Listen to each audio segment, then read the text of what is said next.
நம்ம இனிமேல் பார்க்க போகிற கதைகள் பெருந்தலைவர் காமராஜர் கதைகள். ஓர் மா மனிதரின் பண்பு. தெலுங்கு கவிஞர் வேணுரெட்டி சிறந்த கவிஞர்.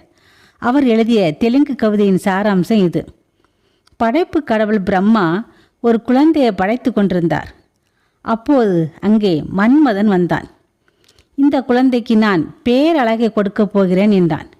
வேண்டாம் என்றார் பிரம்மா. உன் உதவி இல்லாமலே ஒரு குழந்தையை உருவாக்கப் போகிறேன், நீ போகலாம் என்றார். கொஞ்ச நேரத்தில் அங்கே கல்வி கடவுள் கலைமகள் வந்தாள். இந்த குழந்தைக்கு கல்வி செல்வத்தை வாரி வழங்கப் போகிறேன் என்றாள். வேண்டாம் என்றார் பிரம்மா. உன் உதவி இல்லாமலேயே உருவாக்கப் போகிறேன் என்றார். கலைமகளும் கவலையோடு போய்விட்டாள். அடுத்து செல்வ கடவுள் லட்சுமி வந்தாள். இந்த குழந்தைக்கு வளமான செல்வத்தை வழங்கப் போகிறேன் என்றாள். வேண்டாம் என்றார் பிரம்மா. உன் உதவி இல்லாமலே